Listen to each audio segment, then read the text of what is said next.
Robson, o professor está off. Robson. Já tá querendo fazer intriga, né, Robson?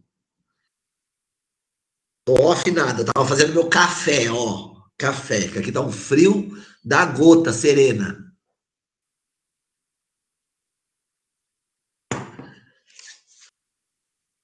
Estava alimentando os frangos. Ai, tadinho, meus bichinhos, deve estar tudo com frio. Vou fazer igual a galinha, trazer todos eles para debaixo da minha asa, né? Então vamos lá, turma, vamos começar sempre fazendo aquela básica revisão da última aula, né? Aqui em Direito Financeiro e Tributário 2, a gente começa falando do lançamento. E na aula passada, a gente teve a oportunidade de entender o artigo 142 do Código Tributário Nacional. O artigo 142 é o artigo que trata exclusivamente do lançamento. De acordo com o dispositivo, compete privativamente à autoridade administrativa. O primeiro recado, portanto, é que o lançamento é efetuado pela administração pública e compete ao governo constituir o crédito tributário por meio do lançamento. E o que é o lançamento? O próprio artigo 142, ele define, dizendo que é um procedimento administrativo. Aqui, a gente já lançou uma pergunta. Será que é procedimento administrativo mesmo? Porque o código diz que é, a gente cala a boca e aceita. Bom, para a prova da OAB, a gente cala a boca e aceita, né? Porque a OAB ela vai na literalidade da lei. Se o artigo diz que é um procedimento, então a gente na OAB vai responder que é um procedimento. O que me importa, e é isso que eu quero que você entenda, é que ao afirmar que é um procedimento, está embutido na minha afirmação a ideia de que no lançamento eu tenho vários atos praticados, igual acontece no processo. O processo não começa com uma petição do autor, é um ato do autor. Depois vai para um funcionário bater carimbo, ou encaminhar para a mesa do juiz, então é um ato do funcionário. Depois eu tenho o ato do próprio juiz, que recebe a petição e dá o famoso despacho, CITC. Eu estou comparando só para você entender que procedimento embute a ideia de várias coisas interligadas, concatenadas e juntas com um objetivo comum. No caso do lançamento, se eu bato no peito e defendo que ele é um procedimento, eu estou dizendo que ele é composto de vários atos. No entanto, eu deixei claro que se você pensar num concurso mais difícil, um concurso para juiz, um concurso para promotor, um concurso para defensor, talvez na segunda fase, numa fase mais elaborada, vão perguntar para você, vão te colocar na parede, escuta, lendo o artigo 142 do CTN, lá está escrito que o lançamento é um procedimento. O senhor concorda? E aí é hora de você, meu querido, sapatear na cabeça do examinador, né? Porque você pode dizer assim, olha, de fato, o artigo 142 do CTN define o lançamento como sendo um procedimento. E vale a pena aqui esclarecer que o procedimento é um conjunto de atos organizados e que tem uma finalidade. No caso, a finalidade desse procedimento chamado lançamento é constituir o crédito tributário. No entanto, forte corrente doutrinária entende que o CTN se equivocou, que ele não deveria ter chamado de procedimento, e sim de ato, porque o lançamento é uma coisa só. Lançar é constituir o crédito. Não são vários atos, mas um ato só. A gente viu também na aula passada, e esse foi um dos pontos, sobre se o lançamento, ele seria, qual seria a sua finalidade, né? Verificar a ocorrência do fato gerador, determinar a matéria tributável e calcular o montante do tributo, o quantum de beato, além de identificar o sujeito passivo e, se for o caso, aplicar eventuais penalidades.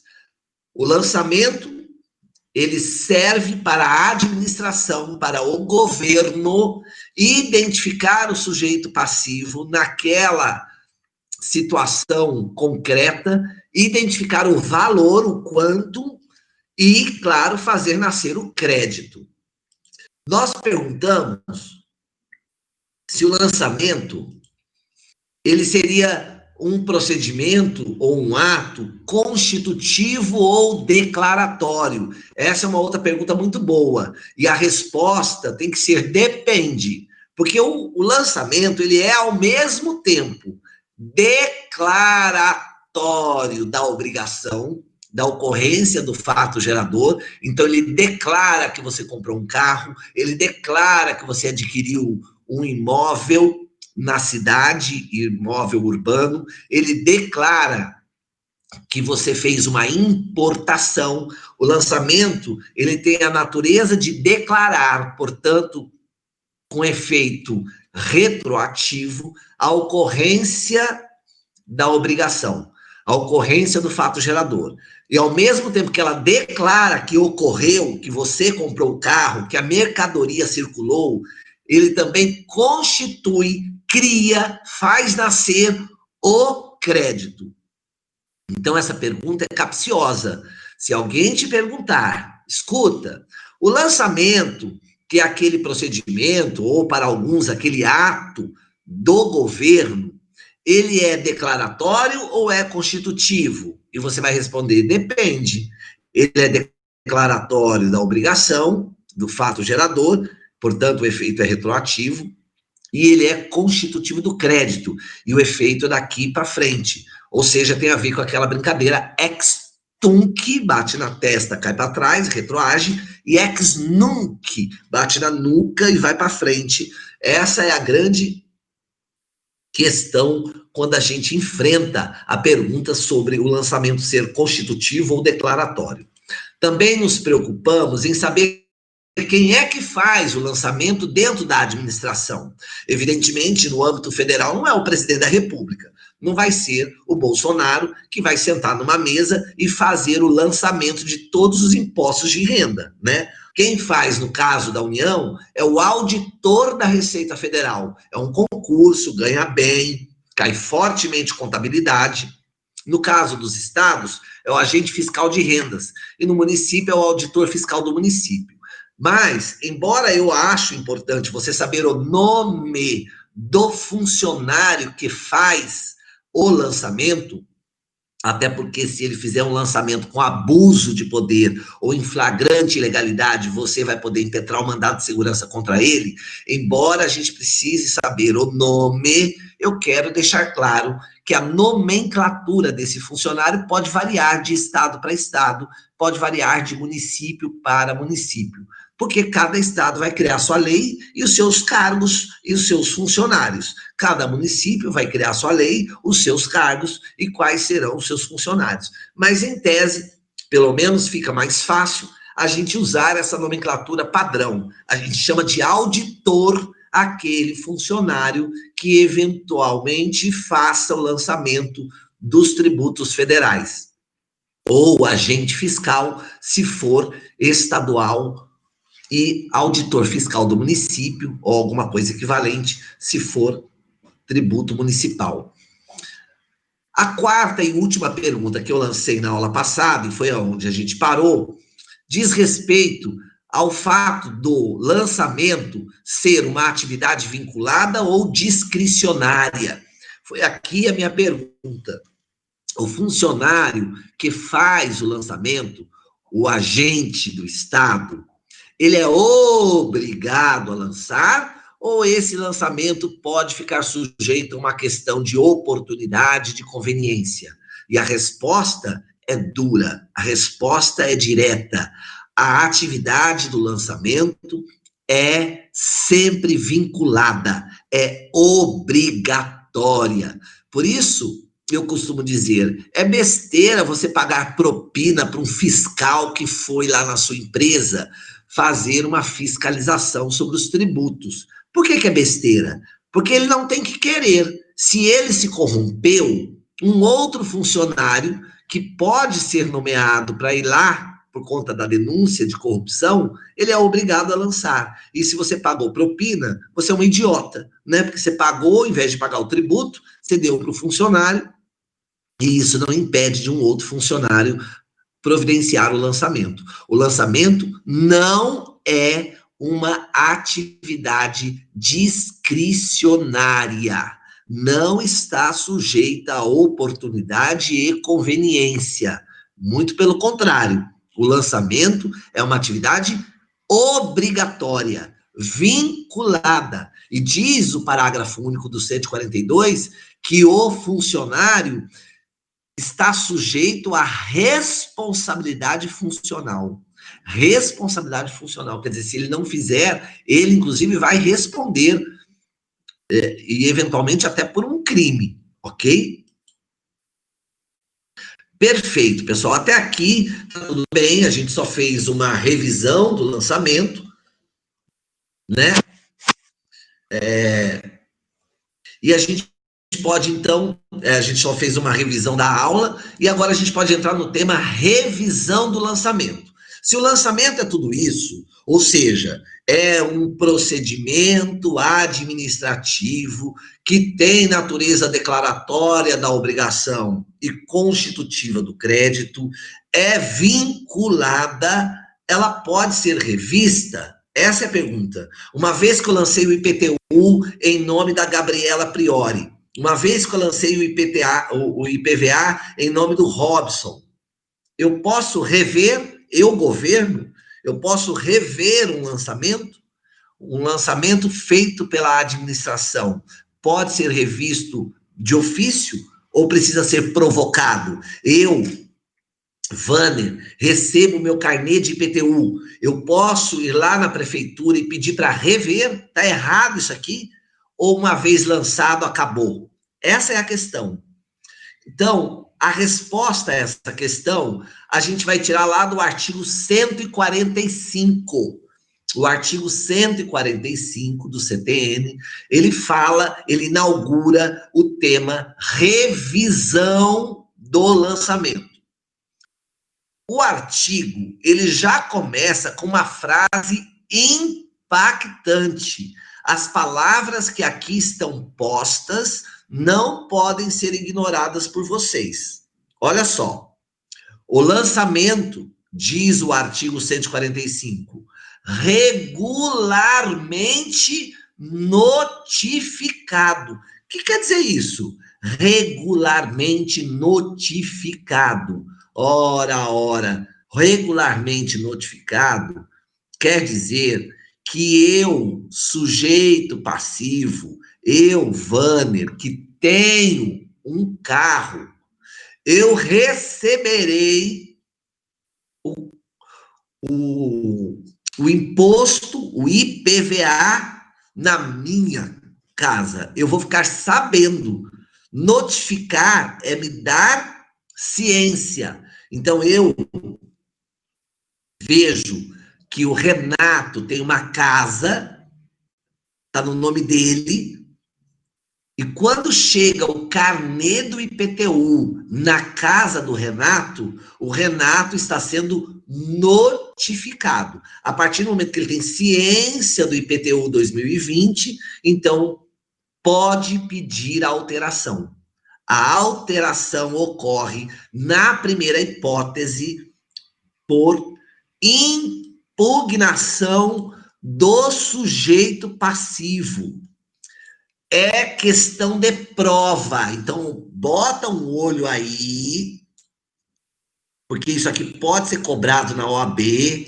O primeiro requisito para que haja revisão do lançamento é que, primeiro, o sujeito passivo seja notificado, ou seja, que eu fique sabendo que eu tenho que pagar IPTU, que eu fique sabendo que eu tenho que pagar IPVA, eu fique sabendo que eu tenho que pagar ICMS. Então, a notificação é o primeiro ponto. Notificou, eu tenho ciência, aí eu vou ler. E ao ler, eu identifico, por exemplo, que a metragem da minha casa está errada. A minha casa tem 60 metros quadrados de área construída, num terreno de 100 metros quadrados. E lá no carnê do IPTU, está mostrando que a minha casa tem 600 metros. Ora, é óbvio que o IPTU de 600 é muito mais caro que o IPTU de 60. Então está errado. Eu preciso rever. Então eu faço uma impugnação. Esse é o caso mais comum. É aquele caso em que você recebe o carnezinho do IPTU e você enfia ele embaixo do braço e vai até a prefeitura. Você recebe a notificação do IPVA, você enfia a notificação embaixo do braço e vai lá no Estado. Você vai impugnar o lançamento. Para que haja impugnação, eu volto a repetir, tem que ter ocorrido o lançamento. Isso é muito claro. A impugnação nada mais é do que uma defesa, uma reclamação apresentada na órbita administrativa, instaurando-se assim uma fase litigiosa, né? Um procedimento em que o sujeito passivo ele vai discordar totalmente ou parcialmente do lançamento. Vale a pena dizer, pessoal, que eu tenho um decreto, lei, é o decreto 70235 de 72, o decreto, lei 70235 de 72. Esse decreto, eu vou colocar ele aqui nas mensagens. Decreto-lei 70.235 de 72. Esse decreto, ele cuida do processo administrativo fiscal, o famoso PAF, processo administrativo fiscal, né? Esse decreto que cuida do processo administrativo fiscal traz no artigo 14 a 17 a impugnação do sujeito passivo. Decreto-lei 70235, anote aí. Decreto-lei 70235 de 1972. Ele traz, como eu já disse, lá no artigo 14, eu vou pegar aqui o artigo 14 para vocês. A impugnação da exigência instaura a fase litigiosa do procedimento. No caso de determinação e exigência de créditos tributários da União, cujo sujeito passivo seja órgão ou entidade de direito público da administração fiscal, é considerada reclamação para fins do artigo tal. Então, vou colocar aqui o artigo 14, que diz que a impugnação instaura a fase litigiosa. É o artigo 14 desse decreto, tá? Esse decreto regulamenta o processo, só que não é judicial, é um processo administrativo. Ocorre dentro da prefeitura, dentro do Estado, dentro da União. E o artigo 15 do decreto, ele diz: a impugnação formalizada por escrito e instruída com os documentos em que se fundamentar será apresentada ao órgão preparador no prazo de 30 dias contados da data em que for feita a intimação da exigência. Artigo 15 do decreto.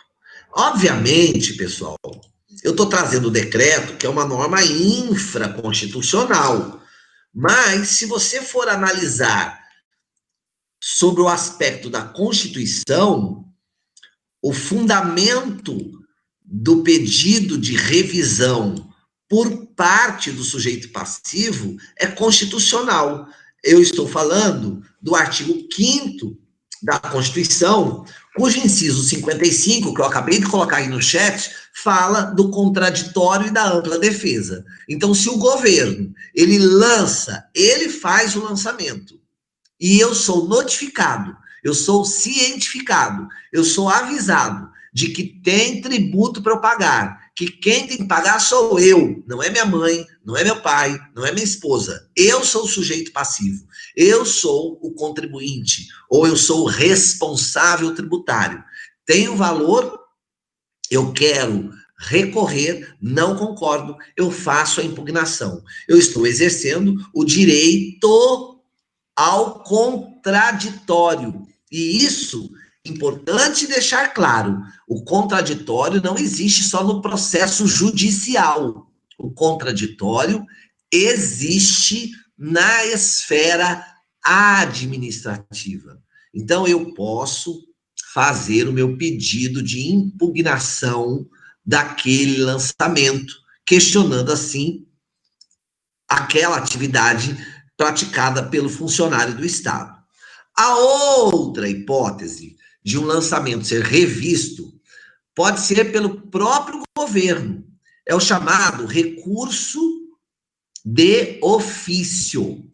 É claro, pessoal, que se eu estou falando de recurso, obviamente, eu estou falando de um procedimento que teve decisão, né? O juiz decidiu e eu não gostei da decisão.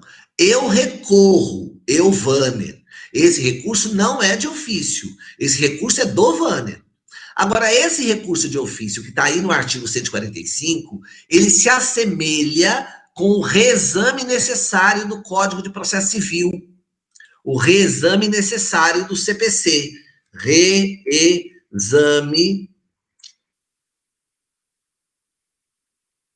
necessário do CPC de 2015.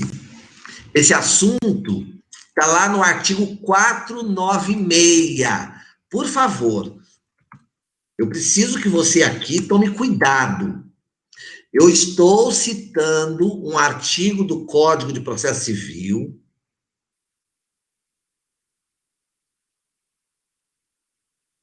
e vai tratar de uma coisa chamada reexame necessário, da remessa necessária. Eu vou colocar aqui o artigo 496, só para você entender. O que quer dizer esse artigo, pessoal? E o que isso tem a ver com a aula de hoje? Por favor, vamos separar o joio do trigo. Eu não estou dando aula de processo civil. Eu estou dando aula de direito financeiro e tributário. E dentro da aula de direito financeiro e tributário, eu estou especificamente falando do lançamento.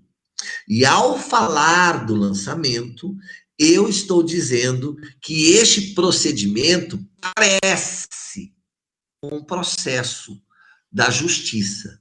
Mas é só parece, porque o processo da justiça corre na justiça. E tem o Código de Processo Civil que ampara o modelo desse processo. Na esfera administrativa, eu tenho um processinho. Só que é um processinho diferente do processinho da justiça. O procedimento administrativo, ele não corre no judiciário, ele corre na administração. Eu recebo o meu carnê de IPTU e eu não concordo. Eu vou lá e faço uma impugnação. Quando eu instauro um procedimento administrativo, quando eu dou início a uma reclamação, porque não concordei com o lançamento daquele imposto, eu vou ter uma decisão do governo. O governo vai sentar e vai decidir. É claro, pessoal, por favor, eu não sou Alice, né? Se é o próprio governo que lançou, mesmo que eu reclamo para o próprio governo. Então, para pensar. Alessandra, Carolina Cássia, Érica, Eurípides, Everton, você acha que o governo ele vai rever o que ele mesmo já fez? Você acha que ele vai rever? É por isso que o povo não acredita muito no procedimento administrativo, porque você recorre para o próprio governo. Então ele puxa sardinha para o lado dele. Em matéria tributária, talvez você, aluno da FIG, do 10º semestre, não esteja muito familiarizado. Talvez você nunca tenha aberto, junto à prefeitura, uma reclamação por causa do IPTU. Talvez você nunca tenha instaurado um procedimento para reclamar do imposto de renda. A gente quase, na vida, não faz uso da esfera administrativa na área tributária.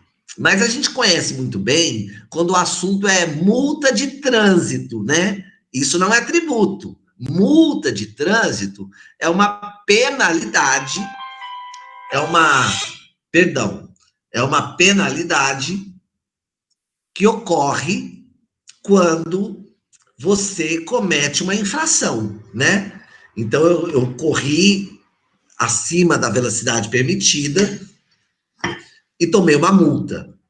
Muita gente recorre lá no Detran. E o que acontece com todos os recursos que o povo faz no Detran? Todo mundo sabe. Todo mundo perde. O próprio Detran não revê, né? Muita gente, eu já conversei com alunos que trabalham, inclusive no Detran, que me contam, os recursos são jogados tudo no lixo, eles não leem. Você já deve ter ouvido falar disso. Na área tributária, o raciocínio é o mesmo, porque quem lançou a multa foi um guarda. O guarda trabalha para o governo. Quando você questiona o governo diz que o guarda está certo, né? Geralmente é assim. Na esfera fiscal, não poderia ser diferente. Então, há muita gente que não gosta, não acredita, não dá credibilidade ao procedimento administrativo de revisão do lançamento.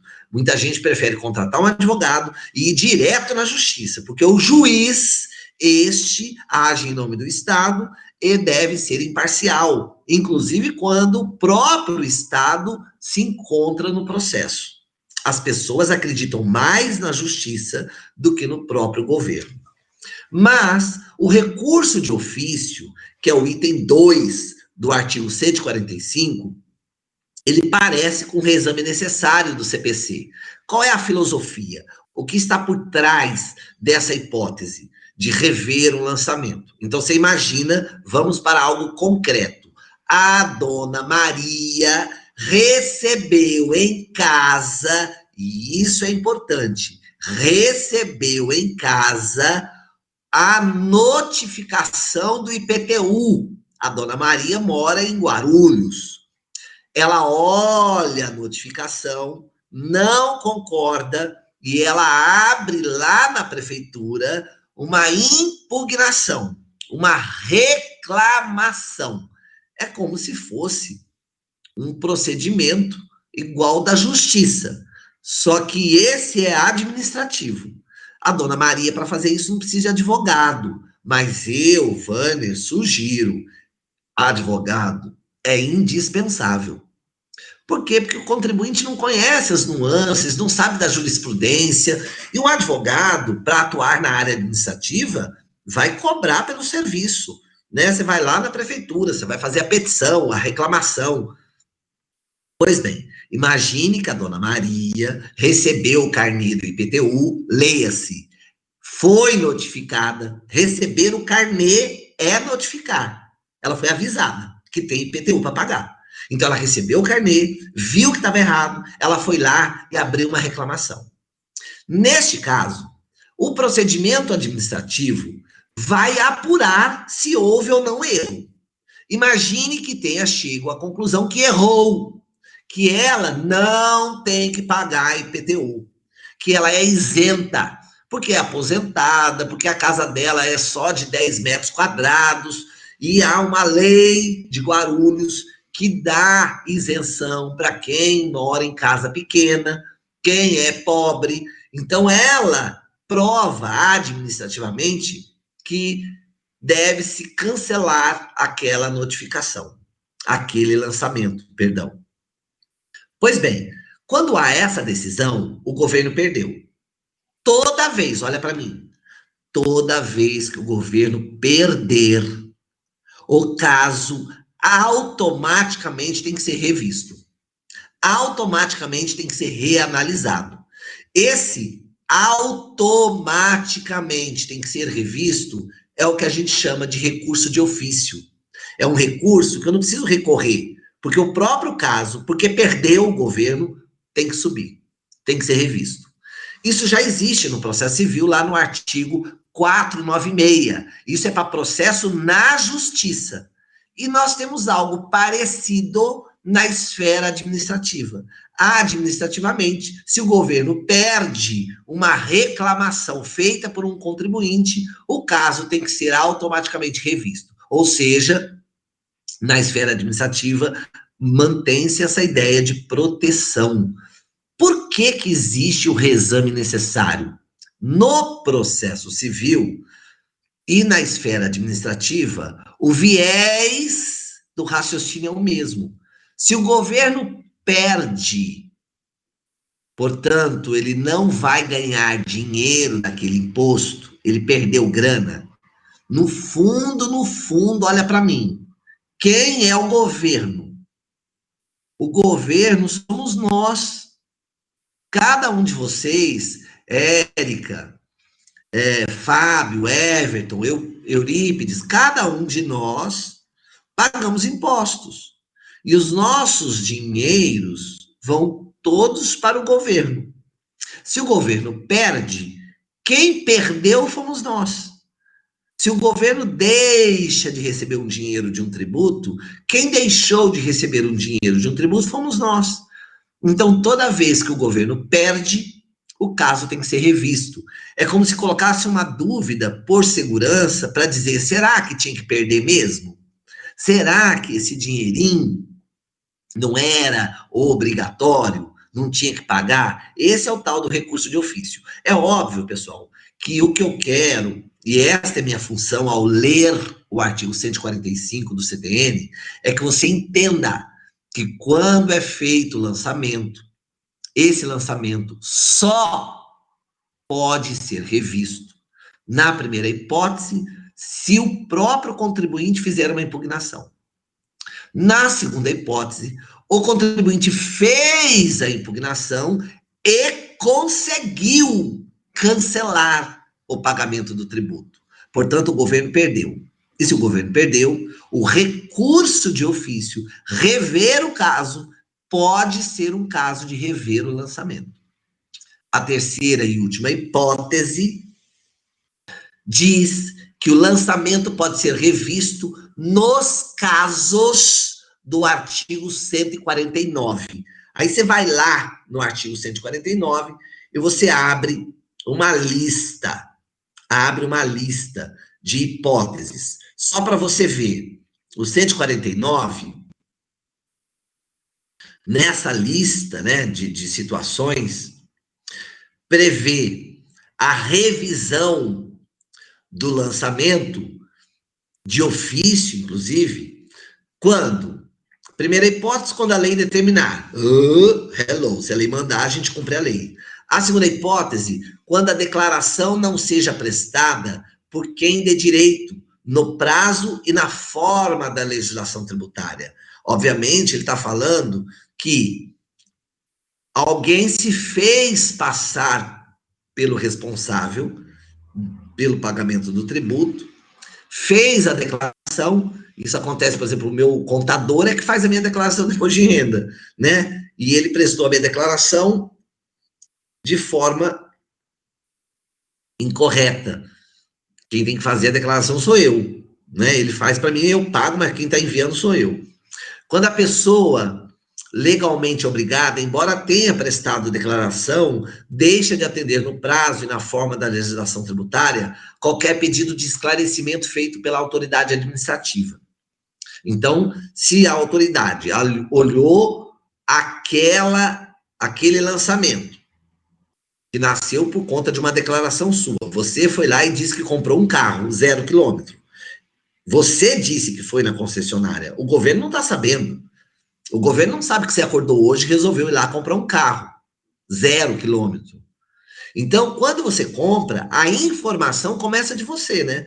Porque você vai na loja, você informa, eu quero um carro, 0 quilômetro, um Jeep, né? Então, você está dizendo, eu quero um Jeep. Renegade, você está dizendo, 2020, cor vermelha, o valor. Tudo isso é você que informa, junto com a loja, para o governo. Isso tudo é a base para ele, o governo, lançar o IPVA. Ora, se você fez o lançamento, você fez a informação, a declaração, o governo recebe, tem uma dúvida, esse vermelho, cor do carro, é metalizado? Porque se for metalizado é mais caro o carro, então o imposto vai ser maior. O governo lança uma dúvida, você tem que responder. Se você não responde, ou se você perde o prazo para responder, evidentemente o governo vai atrás e vai fazer a revisão do lançamento. Ele tinha lançado considerando a cor vermelha sem ser metalizada. Agora, diante do erro, ele vem rever. O que eu quero te mostrar é que os casos de revisão são taxativos. Estão todos no artigo 145 e no artigo 149. E eu só estou falando do 149 porque é o próprio artigo 145 que manda eu ir para lá, para o 149. Então, pessoal, a pergunta no frigir dos ovos que eu quero, a pergunta no frigir dos ovos que eu quero que você saiba é que, primeiro, o lançamento quem faz é o governo. E quem vai rever é o governo. Se é ele que faz, é ele que vai rever. A Valdirene pediu para eu explicar a segunda hipótese, porque houve um corte na hora que eu expliquei. Então, a segunda hipótese, que está aí no artigo 145, ele fala de rever o lançamento. Então, vamos lá. Quem é que faz o lançamento? É o governo. Quem é que vai rever? É o governo. E uma hipótese do governo rever o lançamento é quando você faz uma reclamação administrativa, você faz uma impugnação administrativa quando recebe o carnê do IPTU. Então, Valdirene, você está lá na sua casa, a casa está no seu nome, a escritura está no seu nome. Você recebeu o IPTU. Quando você é notificada, recebeu o IPTU, você vai ler o carnê. Aí você vê um erro. Você vai lá e abre uma reclamação. Abre uma impugnação. Estou reclamando. Evidentemente, se você está reclamando, o caso vai ser julgado. E se julgado a seu favor, vai rever o lançamento, porque o lançamento foi feito, agora ele vai ser revisto porque você reclamou. Essa é a primeira hipótese. Na segunda hipótese, você reclamou. E o governo perdeu. Ele revê, diz que ele errou, fala, você tem toda a razão, Valdirene, você reclamou, e eu estou decidindo cancelar o IPTU. Quando ele decide cancelar o IPTU, ele vai deixar de ganhar esse dinheiro da Valdirene. Então, ele perdeu dinheiro. Quando ele perde, automaticamente o caso tem que ser revisto. Então, a decisão que ele tomou vai ser revista novamente. É sempre assim. Quando o governo perde, administrativamente, o caso vai ser revisto. Ao ser revisto, porque perdeu, a gente chama isso de recurso de ofício. É um recurso automático. Perdeu por quê? Recorre. Perdeu por quê? Esse porquê recorre. Sem você ter que recorrer. Por isso que chama de ofício. Então, toda vez que você ler uma decisão do governo cancelando o lançamento de um imposto, automaticamente essa decisão vai ser revista. Ao rever, pode ser que mantenha a decisão, é para cancelar mesmo. E se ele mantiver, é para cancelar mesmo, então houve uma revisão do lançamento. O lançamento foi feito, você reclamou, ganhou, subiu para recorrer e agora foi confirmado que você ganhou. Essa é a segunda hipótese, ok? Equipara, por isso que eu falei, equipara a mesma ideia do artigo 496 do CPC. A diferença é que o 496 do CPC é para processo na justiça. E o 145.2 do CTN é para procedimento administrativo. Só para fechar, aproveitando a pergunta da Valdirene, como seria na justiça? Imagine que a Valdirene recebeu o carnê do IPTU, ela não concorda, ela viu que tem um erro no lançamento, e a Valdirene, ela poderia pegar o carnê, colocá-lo embaixo do braço e ir lá na prefeitura reclamar, porque ela viu um erro, ela podia ir lá.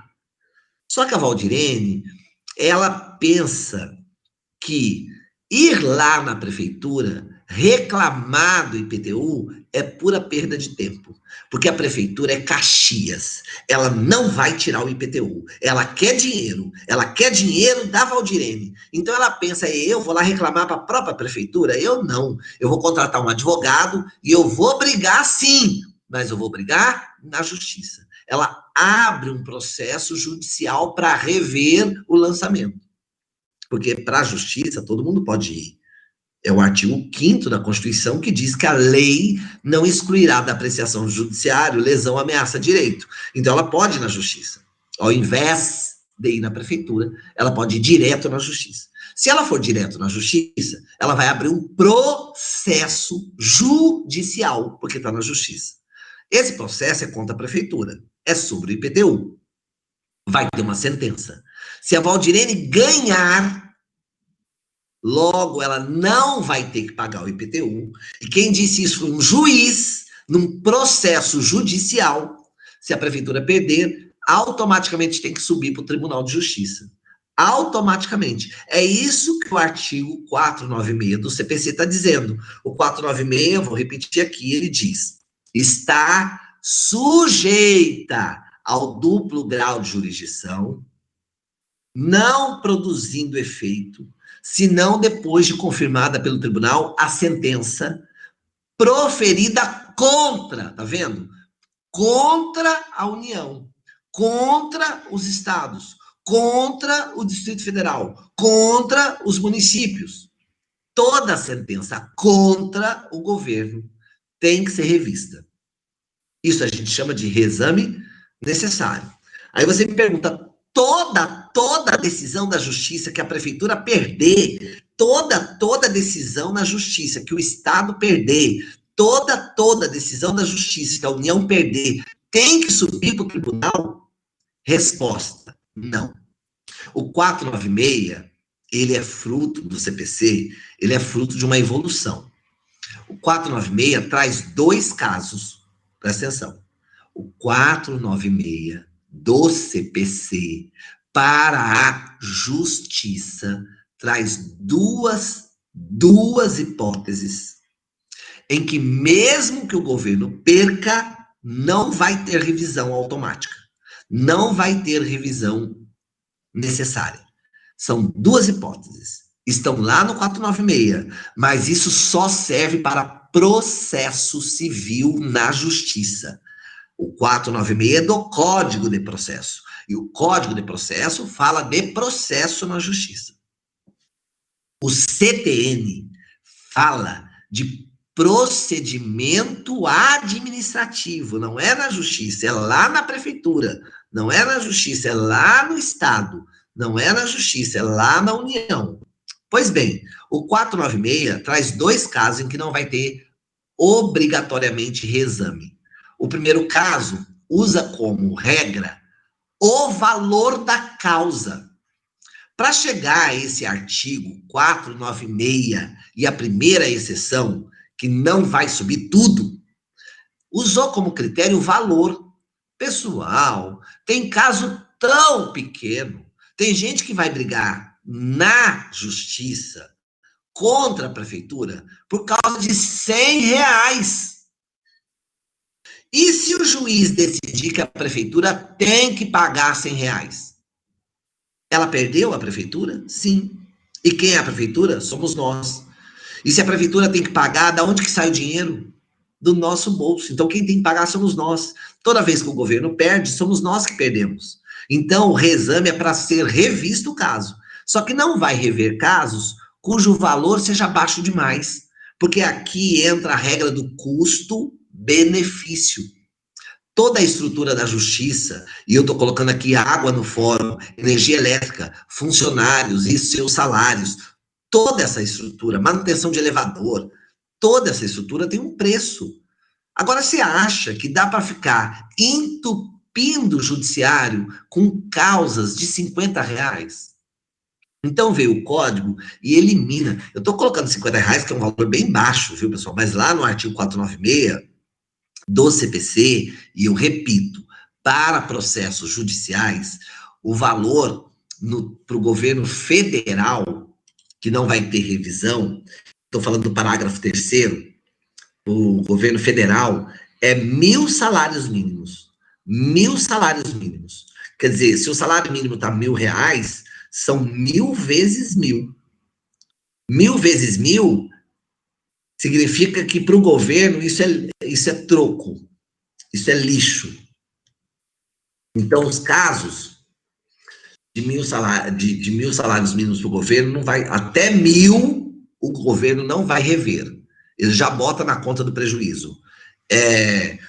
Não vale a pena recorrer de um caso de 1.000 salários mínimos. É esse o recado do 496 para a União. Para os estados, 500 salários mínimos. Então, se o estado de São Paulo perder uma causa na justiça de 500 salários mínimos, não vai rever. Por quê? Porque o código diz que não precisa. E a prefeitura, 100 salários mínimos. 100 salários mínimos. Cuidado que as capitais também são 100 salários mínimos. Pessoal, me dá um minuto aqui, que eu preciso carregar meu laptop. Tá sem bateria, só um minutinho, peraí.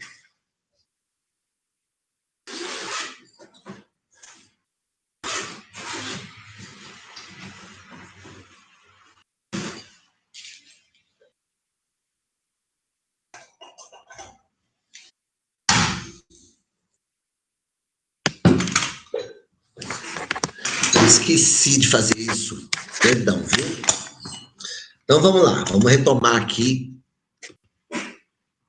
a nossa conversa. Então eu estou falando de rever um lançamento. E estou só comparando com algo parecido que tem no Código de Processo Civil, mas para qualquer processo, não necessariamente tributário, né? Eu estou dando aula de tributário, mas estou dando um exemplo que acontece parecido lá no processo civil para qualquer assunto que o governo perder. Acho que ficou bem claro isso. Eu tenho aqui algumas perguntas. A Ana, professor, em relação à prescrição do IPTU, será de quanto tempo? Então, os tributos, eles estão sujeitos àquelas duas figuras, prescrição e decadência. Decadência é caducar o direito. Você tem o direito, como você não exerceu, caduca. E aí você perde o direito. Então, o fundamento da decadência é aquela máxima, o direito não socorre os que dormem. Você tem um direito, tem que exercer ele dentro de um prazo. Se você não exerce, caduca. Isso é decadência. Prescrição é a perda do direito de entrar na justiça, é a perda do direito de ação. Então, você tem um direito de entrar na justiça, mas se você não entrar dentro de um prazo, você perde o direito de entrar na justiça. Então, decadência é perder o direito, prescrição é a perda do direito na justiça. Então, você me pergunta, Ana, em relação à prescrição do IPTU, será de quanto tempo? Em matéria tributária, a prescrição é de 5 anos. 5 anos. Mas veja, prescrição tem a ver com entrar na justiça. O governo entraria na justiça para cobrar o imposto de você. Quanto tempo tem o governo para entrar na justiça para cobrar o imposto de você? 5 anos. A questão é 5 anos a partir de quando? A partir da constituição do crédito.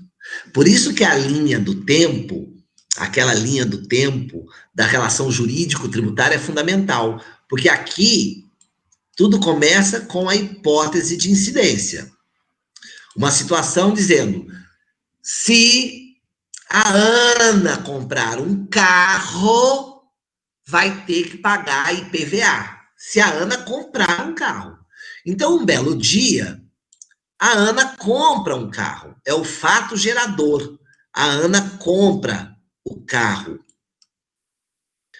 O dia que ela comprar o carro, é o fato gerador do IPVA, nasce uma obrigação em que a Ana vai ter que pagar o tributo, o IPVA, a obrigação tributária. Agora, esta obrigação aqui, ela precisa ser lançada. Ela precisa ser lançada. Lançamento.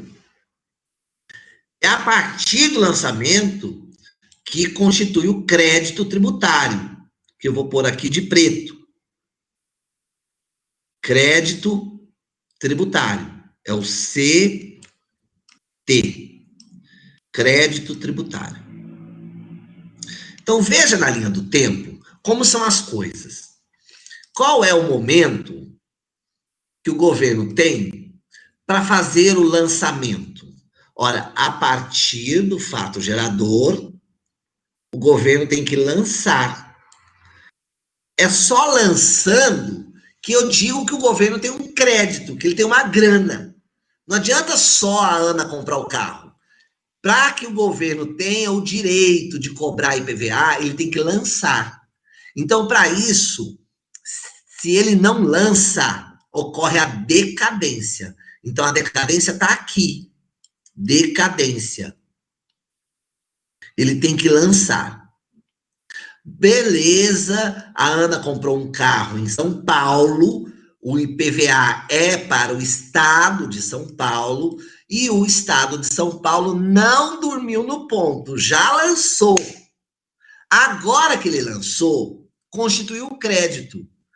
E se a Ana não paga, o governo pode ir na justiça cobrar. Então, a partir do lançamento, vou pôr aqui de azul, não, vou pôr de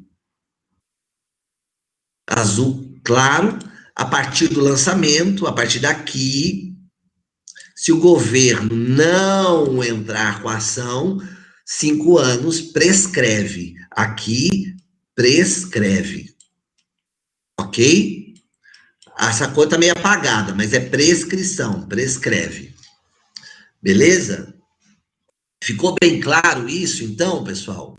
Eu só estou trazendo aqui o artigo 496 do CPC para mostrar para você que essa figura de revisão de ofício ou recurso de ofício não é algo de um ET.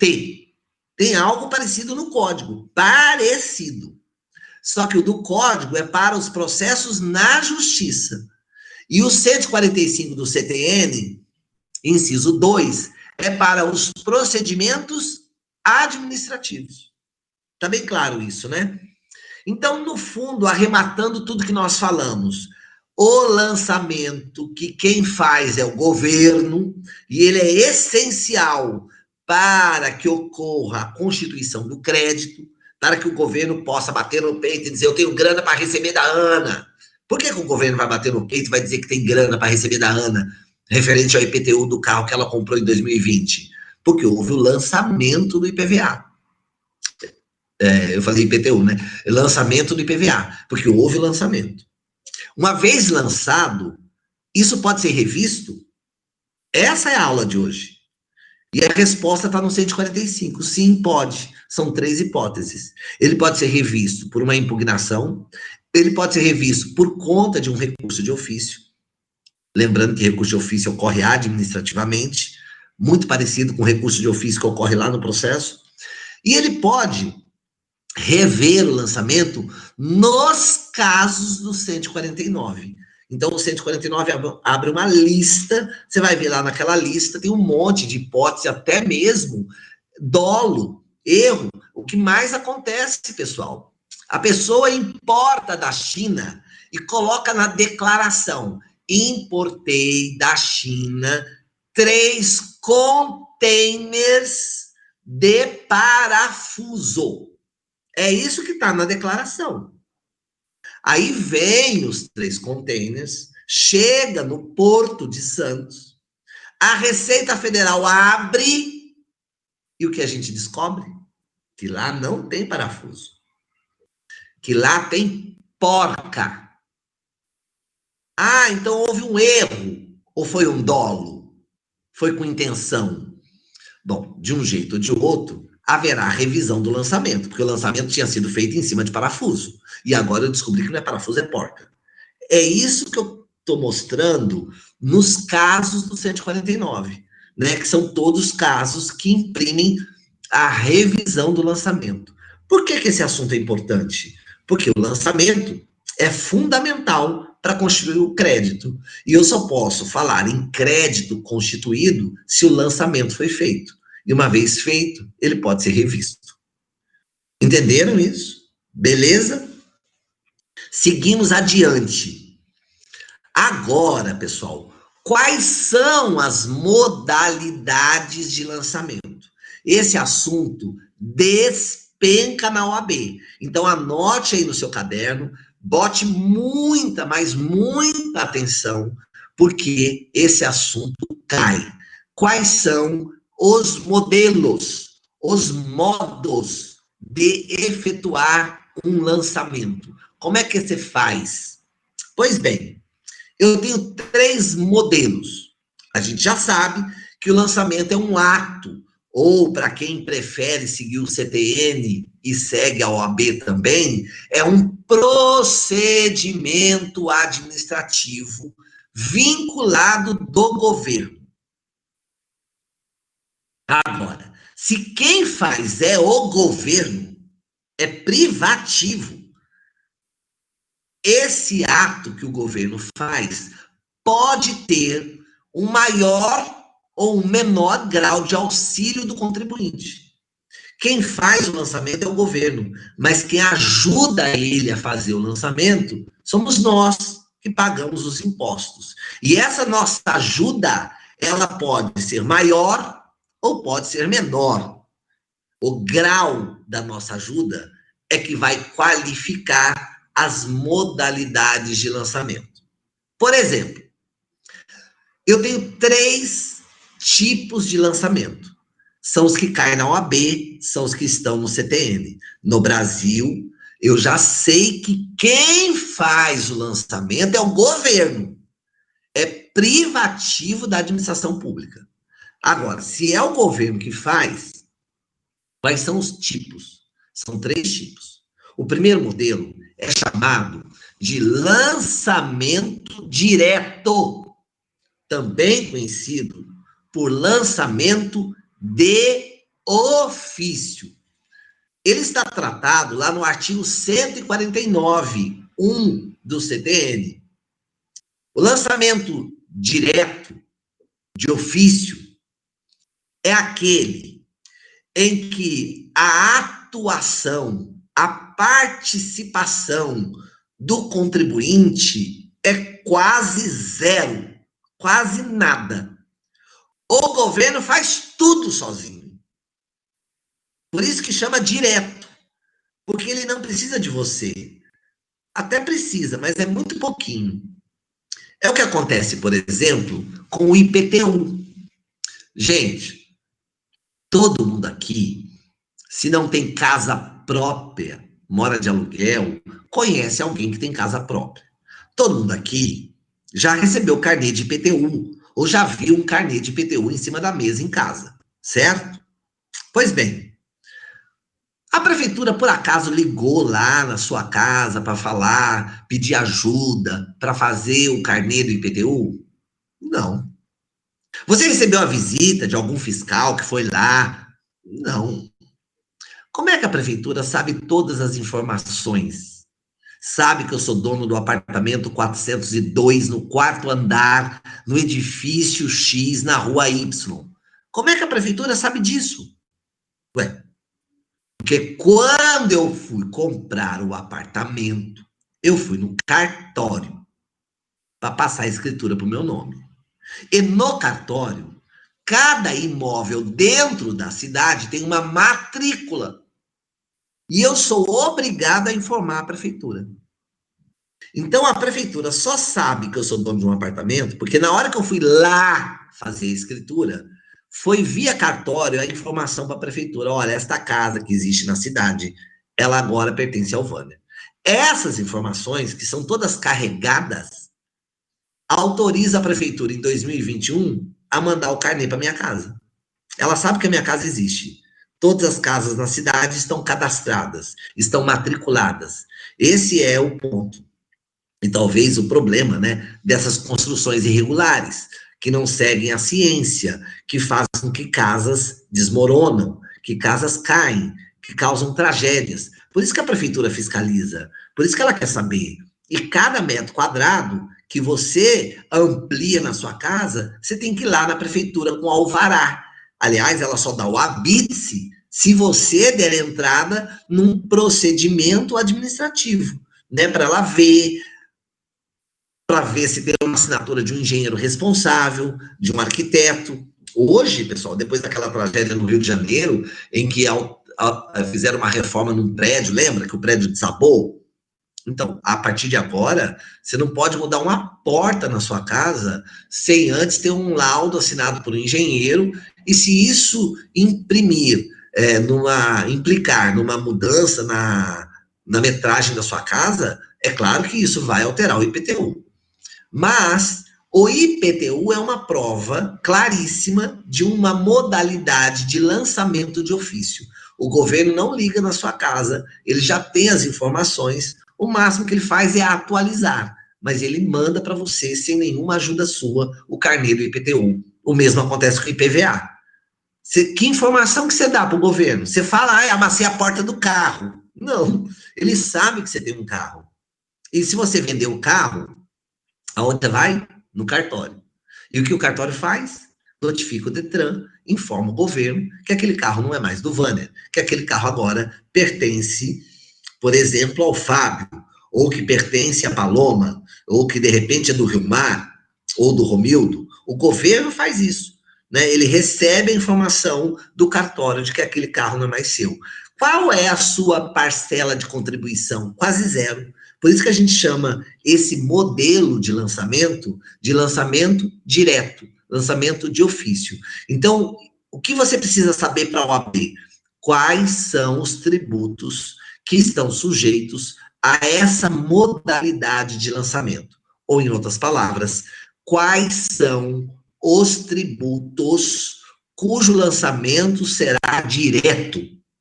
IPTU, IPVA, as taxas. Ai, quero falar das taxas. Olha só, taxa é um tributo. Você sabe, os tributos são impostos, taxas, contribuições de melhoria e o empréstimo compulsório. São os tipos de tributos que nós temos no Brasil. As taxas, elas vão ser objeto da nossa próxima aula de prática tributária, e esse é o gostoso, né, de eu estar dando aula de prática e tributário, que a gente pode ir trabalhando com os dois assuntos. Eu ensino a teoria, mas depois a gente vai ver isso como é na prática, uma petição. A próxima aula vai envolver o tema taxas. O que eu quero que você saiba sobre taxas? Primeiro, que a taxa é um tributo, diferente dos impostos. É um tributo. Segundo, que a taxa está sempre, anote isso, está sempre relacionada à prestação de um serviço. Então, o exemplo mais direto com a nossa realidade para você entender a taxa. Nós sabemos que para entrar na justiça, a gente paga as custas do processo. O que são essas custas do processo? Tributo. É uma taxa pelo serviço da justiça. A justiça não é de graça, pessoal. Só para quem é beneficiário de justiça gratuita, porque pobre nos termos da lei. O Estado proibiu a gente de fazer justiça com as próprias mãos e, em contrapartida, ele oferece o judiciário, mas ele não oferece de graça. Tanto que a base de cálculo das custas do processo é o valor da causa. Então, você entra na justiça com uma causa de 100 mil reais, sobre este valor recolhe-se uma taxa. Esse dinheiro vai para os cofres do governo. Para quê? Para o serviço da justiça. Então, vai ser com esse dinheiro que vai pagar o aluguel do prédio onde fica o fórum, que vai pagar a água, a luz, que vai fazer o banheiro, que vai pagar o salário do funcionário. As taxas, neste caso, representam sempre uma contrapartida. Você paga para ter um serviço. O ano passado, só para você ter uma ideia, eu fui renovar o meu passaporte. Pois bem, você entra no site da Polícia Federal e a primeira coisa que você tem que fazer é pagar uma taxa. É uma taxa pelo serviço. Veja que interessante. Quem não tira passaporte, não paga taxa de passaporte. Mas quem tira, para ter esse serviço, porque o papel é feito na Casa da Moeda, ou a Polícia Federal que entrega. Então, para fazer esse serviço tem um custo. Isso é a taxa. Ora, as informações são mínimas, porque já está pronto. Na lei diz qual é o valor da taxa, qual é o código que eu vou colocar lá na guia. Tudo isso está na lei. O governo, ele lança a taxa como tributo para eu pagar direto, né? As informações que eu passo são mínimas, meu CPF, meu nome. O resto é tudo o governo que faz. As contribuições de melhoria também são exemplos de de lançamento direto, lançamento de ofício. As contribuições corporativas. Eu estou falando dos conselhos profissionais aqui, e aí, por favor, eu tenho que abrir um parênteses para lembrar um assunto. Os conselhos profissionais. Então, eu estou falando do Conselho de Medicina, o CRM, do Conselho de Engenharia e Arquitetura, o CREA, o Conselho de Fiscalização da Medicina Veterinária, dos profissionais da medicina veterinária. Todos esses conselhos, os profissionais pagam anuidades. Essas anuidades pagas pelo médico, pelo engenheiro, pelo dentista, todos têm natureza tributária. Todos têm natureza de taxa. Por favor. A OAB está fora. Meu velho, a gente já tocou nesse assunto, eu acho. A OAB é uma coisa esquisitíssima. A OAB, ela é um conselho profissional, mas de acordo com o Supremo, ela não é uma autarquia pública federal. E a anuidade da OAB não tem natureza tributária. A OAB é um peixe fora d'água. A OAB não tem a anuidade da OAB não tem natureza tributária, não é uma taxa, mas é só da OAB. Diz, a Érica também acha esquisitíssimo, diz o Supremo, Érica, que a OAB é sui generis. É ótimo isso, né? Quando a gente não sabe o que aquilo é, a gente usa o nome, isso aí é sui generis, ou seja, isso aí é uma coisa do ET, né, de Varginha. A OAB não entra ali. Mas tirando a OAB, colocando aí o Conselho Federal de Medicina, o CRM, né, o Conselho Regional de Medicina, o CRESSE, todos pagam taxas. E, portanto, todos esses órgãos de fiscalização profissional estão sujeitos ao controle pelo Tribunal de Contas da União. Todos. A Érica, adoro. Tenho vários conhecidos que são sui generis. Não é? Mas essa é uma boa saída, né, pessoal? Se alguém te perguntar o que é isso, você fala, isso aí é sui generis, né? A gente não sabe o que é, na verdade. O Supremo já teve a oportunidade de dizer isso, então nós podemos entrar nessa onda do Supremo. Então, pessoal, me parece que ficou claro que a modalidade de lançamento direto é aquela em que o fisco faz o lançamento do IPTU, do IPVA, das taxas, das contribuições de melhoria, das contribuições corporativas. E ao fazer isso, a parcela de ajuda do contribuinte é quase mínima.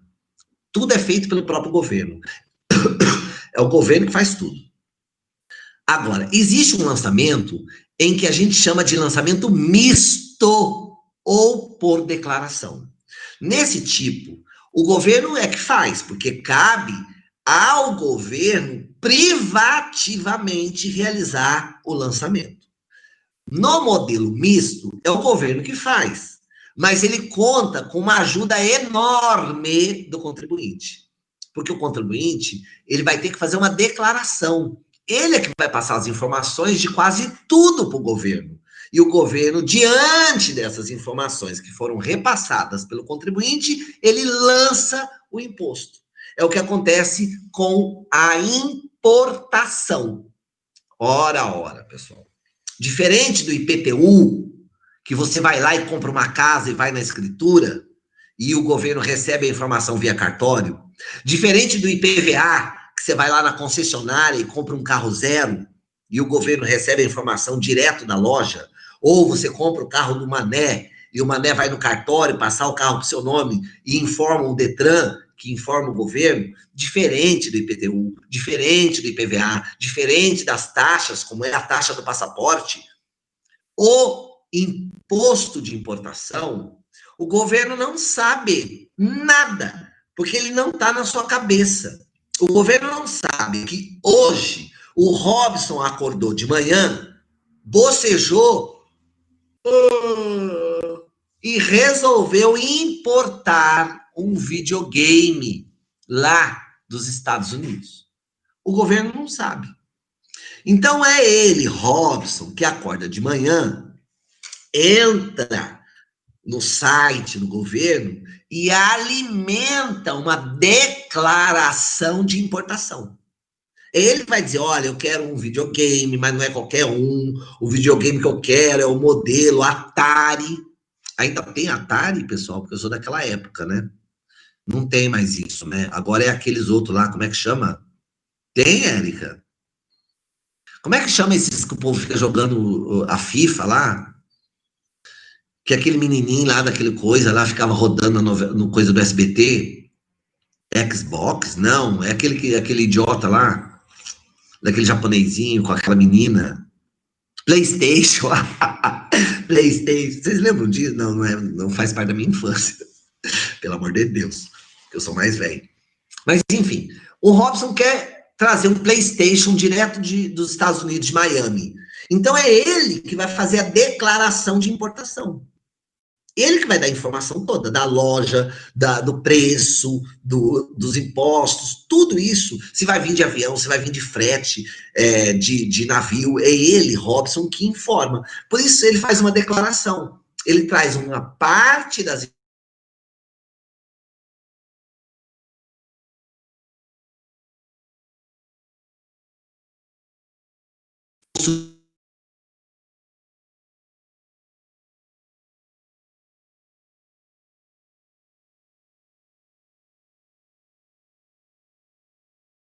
frango.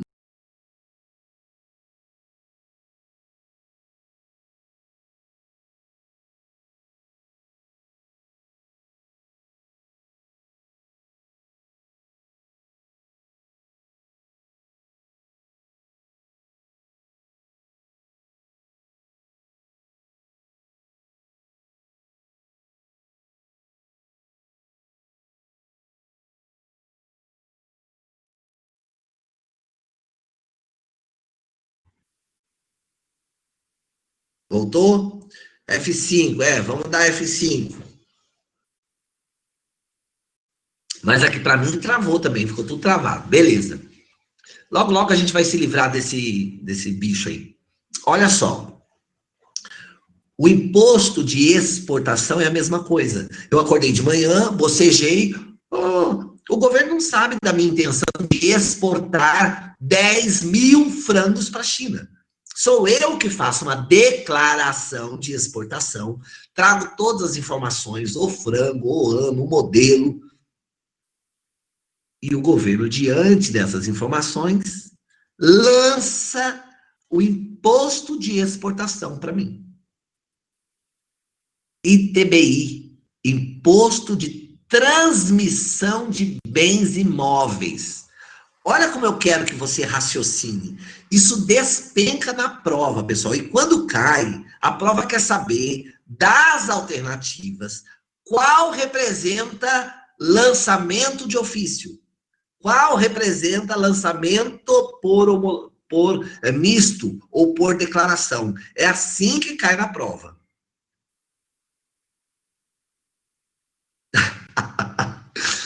O Robson colocou aqui, coloca 2 políticos escondidos no frango. Tadinho dos frangos. Não vou botar não. Meus frangos são tudo tratados sem tranqueira. Não vou pôr tranqueira lá não. Então, pessoal, o ITBI é o imposto, olha como ele chama, imposto de transmissão de bens imóveis. Então, veja, o que é isso? Transmissão de bens. Ora, Vanner, eu tenho uma casa na praia. Não quero mais. Resolvi vender hoje. O governo sabe que eu resolvi vender hoje, que eu resolvi transmitir a minha casa, que é um bem imóvel, para a Sara, para a Valdirene, para o Renato. O governo não sabe. Sou eu que vou fazer uma declaração dizendo que aquela casa da praia é minha, mas que agora eu estou vendendo, transmitindo para o Renato, para a Paloma, para a Érica. Então, o ITBI, Imposto de Transmissão de Bens Imóveis, é um tipo de imposto cujo lançamento é misto ou por declaração. O contribuinte traz um pouco de informações e o governo traz o outro pouco. Da junção se faz o lançamento desses impostos. Então, eu repito, na OAB, você precisa saber quais são os impostos que são lançados de ofício, quais são os impostos que são lançados por declaração ou chamados de mistos. E a terceira e última modalidade de lançamento é o lançamento por homologação, também chamado de autolançamento. Aqui, o primeiro, a atividade do contribuinte é quase zero, é o de ofício. O segundo, o contribuinte faz uma parte e o governo faz outra, é o misto, ou por declaração. E o terceiro, o contribuinte, ele faz uma declaração, paga o imposto, e o governo depois vai homologar. Depois ele vai colher as informações que você prestou, ele vai ler, e aí ele abençoa ou não o pagamento do imposto que você fez. Aqui entra o imposto de renda. Cuidado, viu, pessoal? Porque como a gente fala em declaração do imposto de renda, muito aluno desatento acha que o imposto de renda é um modelo de tributo cujo lançamento se faz por declaração. Ou cujo lançamento é misto. E não é. O imposto de renda não é lançamento por declaração. Ele é um lançamento por homologação. Aqui eu tenho uma cláusula resolutiva. Eu trago as informações para o governo, praticamente sou eu que trago tudo. O governo não sabe da minha renda. É eu que informo que trabalhei na FIG, que dei aula na pós, que tenho escritório, que eu tenho casas alugadas. Sou eu que vou informando na minha declaração de imposto de renda. Eu informo tudo, gero o pagamento, gero o boleto e pago. E aí, professor, o senhor já está livre? Não, agora o governo precisa homologar. Daí você cai na malha fina, né? Porque você faz uma declaração ou omite uma declaração, o governo vai cruzar esses dados, hoje isso é feito por computador e demora segundos, e ele pega você na mentira, na malha fina. Então, por favor, quais são os 3 modelos de lançamento? Lembrando que os 3, quem faz é o governo. A única coisa é que a ajuda do contribuinte pode ser em maior ou menor grau. No lançamento direto, a ajuda do contribuinte é mínima, tudo quem faz é o governo. É o que acontece com o IPTU, é o que acontece com o IPVA, é o que acontece com as taxas, com as contribuições de melhoria e com as contribuições corporativas, com exceção da OAB. No lançamento misto por declaração, eu tenho metso a metso, né? Meio a meio. Uma parte das informações quem dá é o governo, a outra parte das informações quem dá é o contribuinte. Neste caso, eu estou falando do imposto de importação, sou eu que trago as informações, mas o governo me traz outras, porque ele classifica cada tributo ou cada produto que eu estou adquirindo ou importando. No caso da exportação também, uma parte é minha, uma parte é do governo, ou no ITBI, porque sou eu que digo qual é a casa minha que eu estou vendendo, né? Qual é a casa que eu estou transferindo. Agora, na modalidade homologação, eu tenho o imposto de renda, famosíssimo, ICMS. Eu faço a declaração do ICMS, eu pago, e o governo homologa depois. Depois o governo vai cruzar as informações, se aquelas mercadorias saíram, se elas saíram de um remetente e chegaram no seu destino. Então, todas essas informações são processadas posteriormente. Isso vai acontecer com ITCMD, Imposto de Transmissão, Causa Mortes e Doação. Quando meu pai morreu e a gente abriu o processo de inventário, veja, o governo não sabe que meu pai morreu e não sabe que ele deixou filhos. Às vezes nem meu pai sabe que deixou filhos, né? Filhos que nascem fora do casamento. Então essas informações, elas são prestadas pelo contribuinte.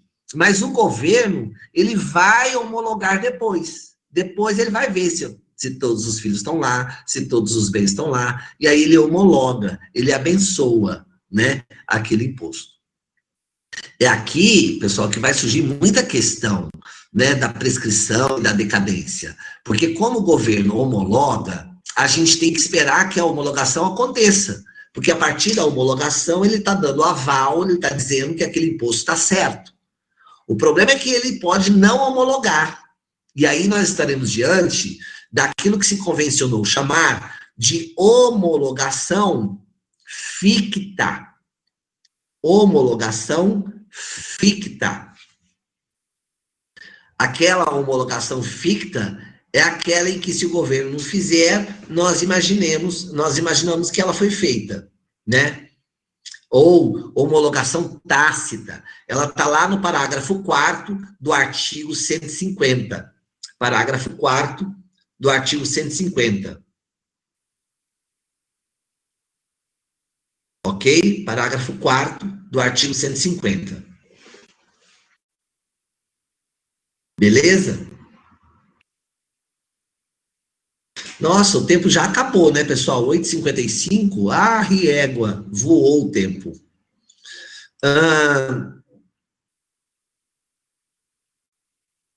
Suspensão da exigibilidade do crédito, eu vou deixar para a próxima aula. Não quero começar um assunto e parar. Ainda mais que se eu só tenho 5 minutinhos, né? Então, ó. Hoje foi bom, né? Voou a aula, assim, a gente nem percebeu. Mas é legal, a gente está construindo passo a passo uma ideia de como é que tributário aparece na OAB, viu, pessoal? Então, quando eu falo, olha, decora o imposto com um tipo de lançamento, mais do que decorar, pensa, né?